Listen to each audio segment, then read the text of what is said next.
It is time to bring in Ruth Epstein from the Republican American. Good morning, Ruth. Good morning, guys. How are you this morning? Yes, there were lots of people wondering why there was construction on Fair weekend. I mean, I know that they had to get it started, but they could have waited. I mean, it's early enough in October. But anyways, they didn't ask but me. It was a success, and it was mobbed, and people seem to be having a good time. So and they also changed it a little bit. There's many more vendors there now.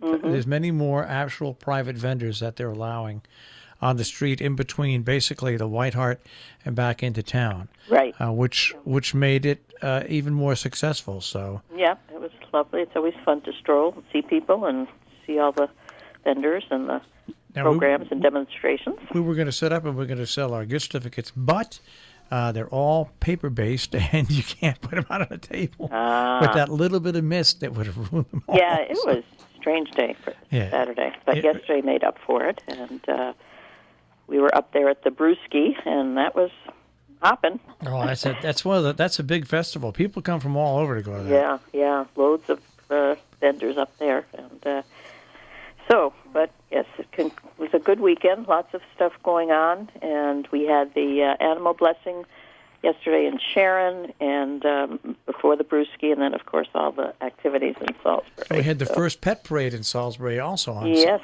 I missed that one, but I'm sure it was a success. Oh, it was. It was. I think they had like 35 or 40 dogs there, which was kind of nice. You. Yeah. Hey, bad news for you folks in Kent, huh? No, you can't get gas in Kent for the next month or so. True, and that. Not only that, I understand Cornwall is going to close too. That's what I was told. So I'm not sure when that's going to happen. So you got to go to Wingdale. We have to go to Wingdale, New York, or New Milford, or to get gas. Yeah, we're going to be hoarding.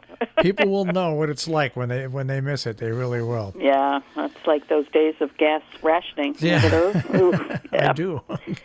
Yeah, well, maybe people just have to stay home. So. I doubt it. Yeah, I doubt it too. Okay, so we, as we said, we had a busy weekend, and we have not such a busy week coming up. Sharon Selectman tomorrow. That's the 5 o'clock one. I always get them mixed up. One is at 2, one's at 5. I believe it's. I think it's the later one tomorrow. I think it's the later one tomorrow. Yeah. And then on Friday night we have the debate between the state senators and state reps at the high school, put on by the League of Women Voters and the Lakeville Journal. And there's also a town meeting in Salisbury. That's correct. That is coming up on the 10th. That's on the 10th. On the 10th. Yes, yep. That's got many... many things to spend money on, yes. Exactly, yeah. Yes. So, and then on Saturday we have the Cornwall Run and Wag, which is always fun. It's a race for... put on by Little Guild, but people and their dogs and whatever come and run, so it's always a good photo op. And it's like it's non-competitive. It is a fun thing, and it raises awareness, which is really important. They always have dogs out there to be adopted, and for dog lovers, it's the place to be next Saturday. And also, there's a Household Hazardous Waste Collection Day in Torrington. Yeah. That's on Saturday, but you got to go to your town hall ahead of time and get a ticket. It's free, but you got to go out and get your ticket. Right. And guess what's coming up on the 13th? Got me. Ellsworth Fire Station celebrating its 50th anniversary. Really? Yep. Oh, on the third, and it's next Saturday. Yeah, it runs from 10 until 1 o'clock in the afternoon. Well, I'm going to put that on my calendar. Okay. 50 years the Ellsworth Fire Station. Ellsworth Fire Department.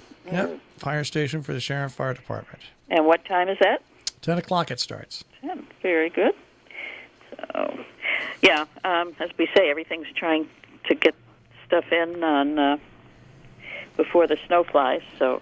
Lots of good things going on, and got the D.M. Hunt Library auction in the Village next week. Auction in the Village, and then later in the month, the Habitat Mad Hatters, and we've got the Housatonic Child Care Center having their wine party tasting next weekend. Right, yeah, that's at the Town Grove.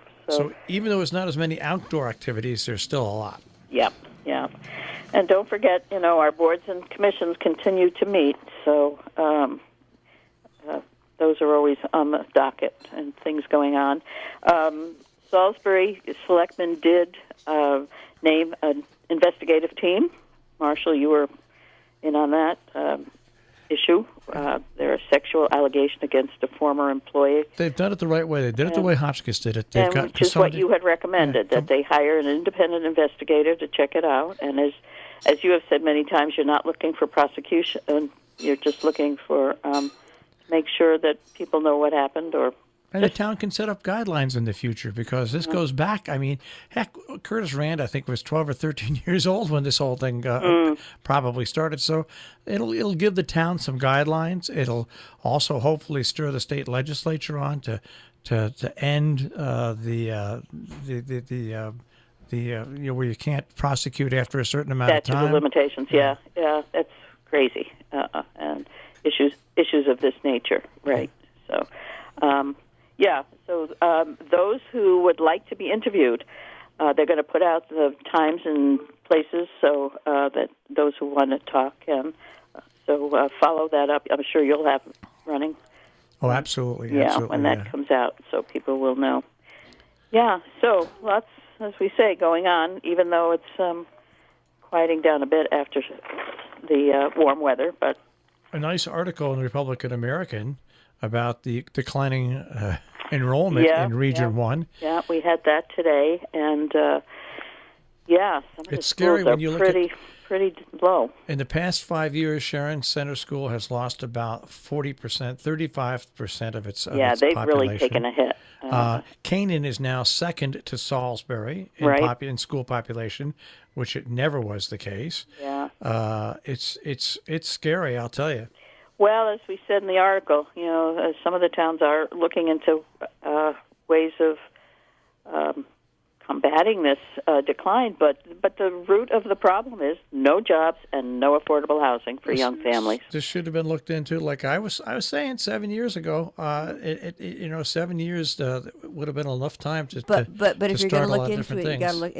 I think Ruth's point is, if you're going to look into it, you better look into the basic fundamentals, because you can't fix this one from the top. You have to fix it from the schools to the boards of selectmen, to the boards of finance, to the planning and zoning commissions. There's just so much that has to be done. Yeah, I mean, you're right. Yeah, it's got to be. One of the towns is looking, because it's Salisbury, to change the affordable housing, make it more affordable. To make it more accessible to build. The rules, because you can't do spot zoning in towns, right? So you've got to change zoning plans in whole. So it's a lot with zoning, and but you can't have families coming here who can't earn a living or find a place to live. That's exactly right. It's a big killer. It's a big issue, and those numbers really tell it all. All right, Ruth. Okay, guys. Well, what did you tell me? Indigenous Peoples Day and Columbus Day. And Columbus Day. Okay. Onward and upward, guys. All right, Ruth. Too. Take care. Take care. Bye. Ruth Epstein from the Republican American with the Republican American Report. You'll find her stuff at rep-am.com.